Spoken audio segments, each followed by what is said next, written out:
Hey everybody, welcome back to Peachy Disc Golf. Today I am here at East Roswell Park and we are going to be playing a little 9-hole challenge on the back 9, and we are going to be comparing the brand new James Conrad Detour to two of my other favorite MVP and AXIOM mid-ranges, the HEX and the Uplink.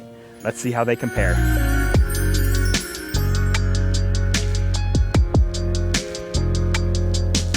I really enjoy throwing this disc, and I think honestly, if you were doing like a 1-disc challenge here at East Roswell, the Detour is a really good option for that disc. I think it fits a lot of shots here very well.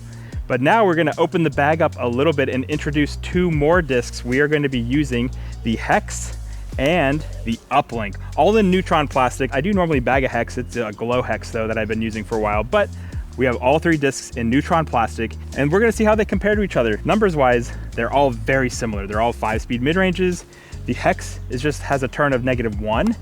The Detour has a turn of -2, and the Uplink has a turn of -3. So this should be a good 1-2-3 punch combo. Let's see if we can get a good score here on the back 9. The back 9 is very scoreable compared to the front 9 in my opinion. So let's see how we fare using these three discs.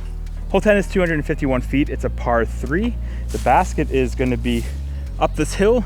You can sort of see a little blue sky. That's the main gap we're trying to get to. The basket is just behind that left set of trees there. So we want something to go nice and straight. It is a pretty narrow tunnel. I think I actually would go with the Detour here if I was going with the mid-range. I don't think I'm going to get it there, but I probably will throw all of them right off the bat here just to sort of do an initial comparison, but we're going to play off the Detour here. Oh, that's so lucky. Ooh, and a kick to the left. Oh man, that's lucky. Man, I am pulling a lot of my shots to the right. So, okay, let's try the HEX. Or it's just gonna be a laser beam and perfect, because the HEX is always perfect. It's my favorite mid-range, I think. And then the Uplink. This one we're gonna have to put some hyzer on. Ooh, that was a nice little shot there. But you can see, even from my pulled first drive with the Detour, they are all very different in stability. Here's the basket. Ways to go from all of them, honestly. The HEX is the furthest away. We've got the Uplink, was the best shot with a really nice little hyzer flip. Detour though, not too far off to the right, so let's get a good approach. Sit. Nice. Should start off with a par. Okay, kind of a tester. Just start off here. Should make this, but it's not a gimme.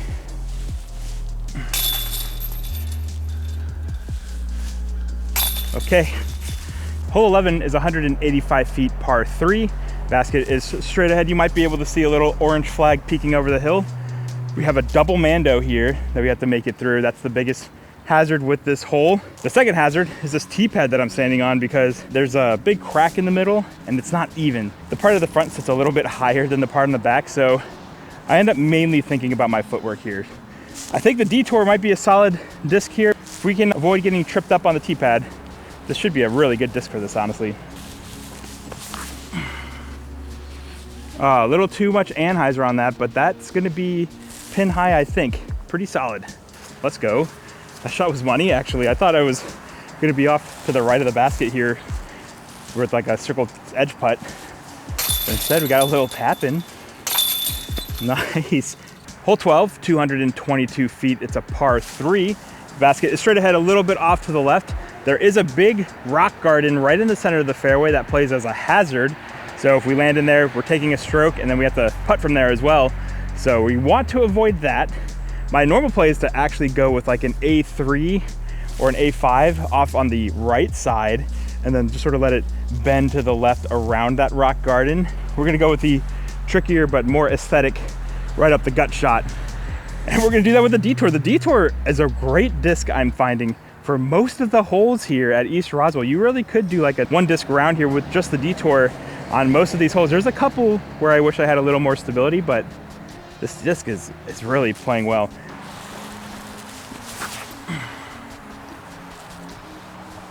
That looks so good. A little short. I threw it a bit nose up, but it carried so straight. Okay, I could birdie this. Oh no, this tree's right in my way. Dang it. Got a straddle? No, I don't. Just barely. No way, dude. Give it some height. Hole 13 is 174 feet. It's a par 3. You can see the basket on the left side in this little corridor. There is also a gap on the right. That's my usual gap with something decently overstable. Swing it out to the right and let it fade. We're gonna try that gap with the hex here. We'll also throw the detour on that same line. Again, try to showcase some of the stability. Hopefully I can get out of the way of the shot here. Too much hyzer, actually. Wow. Maybe I needed the detour on that line. I thought that was gonna be good. Oh, or we're way too wide. It's gonna get so lucky. No, it's not. Let's try the uplink right up the gut. Because why not, right?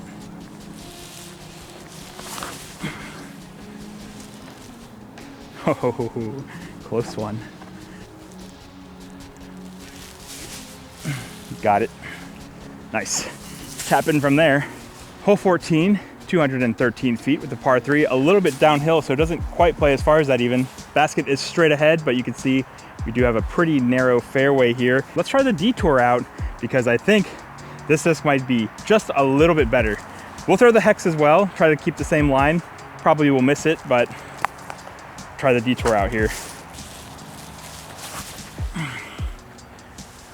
That's the problem that I always have with the hex, is that same thing. It just ends off to the left. Oh yeah, you can see just how much more overstable that hex is. Oh my God. I think the uplink might be the play if I'm gonna throw mid-range on at that power.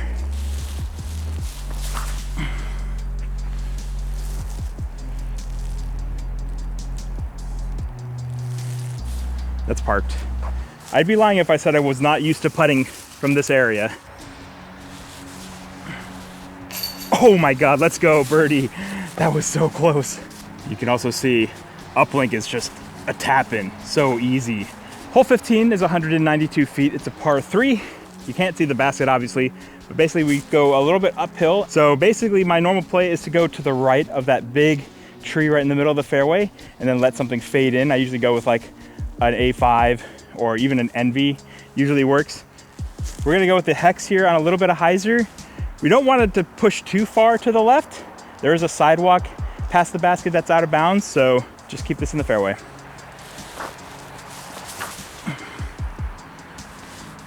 That looks so good. I think it's gonna be short, but that was the line. Okay, I definitely didn't know about this. Caution, buried electrical line below. That could have been bad. Luckily my disc is here. We actually have a putt. It was a little short, just like I thought. Oh my God, dude. So bad. Couldn't do that the first time. Player B is so good at this game. Hole 16 is the longest hole on the course here, 394 feet, par 4. Can't see the basket, but basically the fairway stays about this narrow the entire length, all the way down. So we just need to keep throwing nice straight shots and try to stay in the middle of the fairway. Going with a detour here.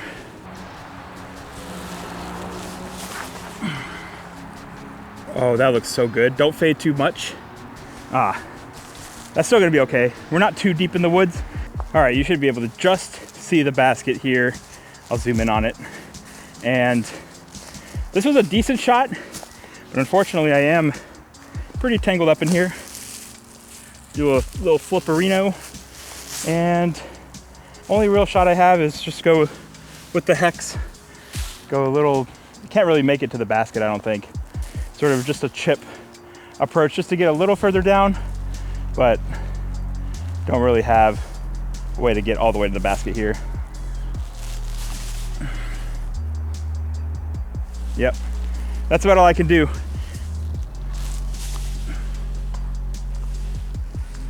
Nice, that's parked. I would say hole 17 is probably the hardest hole here on the course. It's 275 feet, par 3. You can't see the basket again, but basically play is like a forehand if you have a 275 foot forehand, which I do not have anywhere near.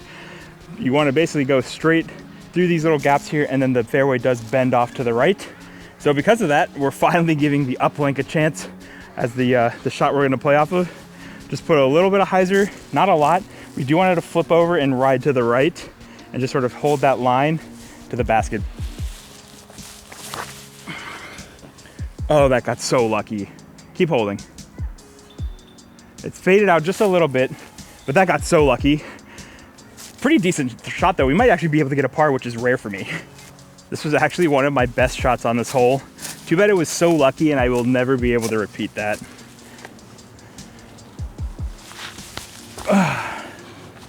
Well, that was not a great attempt, but we're getting a par. Turbo putt smash. All right, last hole of the day here, hole 18, 315 feet, par 3.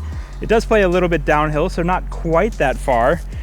I'm gonna be going with the Detour here. My normal play is to go with something like a Wave or an Undertaker even, and I usually put a little bit of anhyzer through the left gap and let it sort of hold the turn all the way down until the very end of the flight, where it'll start panning back towards the basket. This is a very difficult hole for me to make even with a driver for a birdie look. I think I've only birdied it one time, and that was off of a really, really special drive. We're gonna take the Detour, try to go with that same line.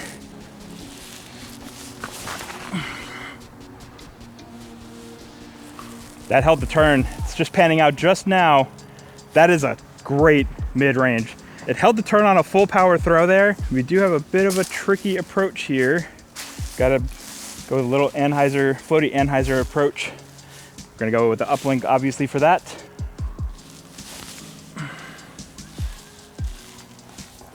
Oh, it sat right by the basket, I think. Whew, that was close. Nice. I am all finished up with our little 3-disc challenge here at East Roswell, and I had so much fun. I think this group of 3 mid-ranges is absolutely perfect. And if you really want to round out a good bag of mid-ranges, if you have space for 4 mid-ranges, throw in either a Matrix or a Pyro for something a little more overstable, and I think you have a great bag of mid-ranges. And honestly, that actually might be what I do for my bag. I definitely want to put the Detour into the bag. I want to do a comparison between it and a couple of other slightly understable mid-ranges, like the Buzz SS comes to mind immediately, maybe the Meteor from Discraft as well. I might do a video with Kang testing out those discs, so be sure to subscribe to the channel if you don't want to miss those comparisons. But all of these mid-ranges from MVP have been money. I have been loving them. But let me know what you guys think in the comments. Have you guys gotten a chance to test out the Detour? How do you think all 3 of these discs stack up to each other? Which ones do you guys bag? Let me know in the comments below. That's gonna be it for this episode, guys. Thank you so much for watching. If you haven't, I would greatly appreciate it if you would consider subscribing to the channel. If you enjoyed watching this comparison video, be sure to give this video a thumbs up and ring that notification bell so you can be notified when our next episode comes out. Until next time, guys, cheers.